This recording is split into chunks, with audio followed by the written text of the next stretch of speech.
একদিন হযরত জিবরাইল আলাইহিস সালাম আল্লাহ তাআলাকে জিজ্ঞাসা করলেন, হে আল্লাহ, কিসে আপনি সবচেয়ে বেশি খুশি হন? তখন আল্লাহ তাআলা জানিয়ে দিলেন, হে জিবরাইল, শুনো, আমি সবচেয়ে বেশি খুশি হই তখন যখন আমার বান্দা আমাকে সিজদা করে। অতঃপর জিবরাইল আলাইহিস সালাম আল্লাহকে সিজদা করলেন 30,000 বছর ধরে। আল্লাহু আকবার। হযরত জিবরাইল আলাইহিস সালাম মনে মনে খেয়াল করলেন, আমার থেকে এত বড় দামে সিজদা দুনিয়াতে আর কেউ করতে পারবে না। আল্লাহ তাআলা নিশ্চয়ই আমার প্রতি খুশি হবেন। হযরত জিবরাইল আলাইহিস সালাম আল্লাহ তাআলার দিকে মুতাজ্জির হয়ে রইলেন, কিন্তু আল্লাহ তাআলার পক্ষ থেকে কোনো সংবাদ জানানো হলো না। জিবরাইল আলাইহিস সালাম আল্লাহ তাআলাকে জিজ্ঞেস করলেন, হে আল্লাহ, আমি যে এত বড় সিজদা করলাম, আপনি কি আমার সিজদার প্রতি খুশি হন নাই? আল্লাহ তাআলা জানিয়ে দিলেন, হে জিবরাইল, আমি তোমার প্রশ্নের জবাব দেব, তার আগে তুমি একটু আমার আরশে আজিমের দিকে তাকাও। জিবরাইল আলাইহিস সালাম তাকিয়ে দেখলেন, আল্লাহর কুদরতি নূর দ্বারা লেখা রয়েছে, লা ইলাহা ইল্লাল্লাহু মুহাম্মাদুর রাসূলুল্লাহ। জিবরাইল আলাইহিস সালাম আল্লাহ তাআলাকে জিজ্ঞাসা করলেন, হে আল্লাহ, আমার সিজদার সঙ্গে এই কালেমার সম্পর্ক কি?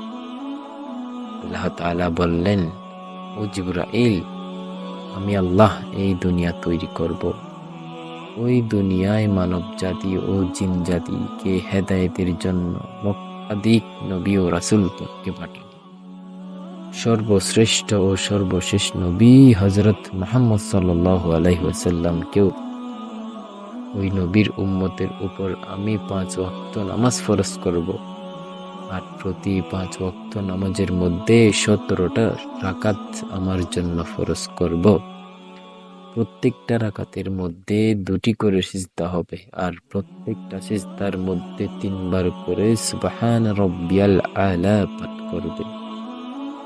জিবরাইল, তুমি জেনে রাখো, আমার ওই মাহবুব নবীর উম্মত যখন সিজদায় গিয়ে সুবহান রাব্বিয়াল আলা বলে আমাকে ডাক দিবে, হে জিবরাইল, তুমি 30,000 বছর ধরে সিজদা করে যে নেকি পেয়েছ, আমি আল্লাহ আমার বান্দার আমলনামায় তার থেকে 40,000 গুণ বেশি নেকি লিখে দিব।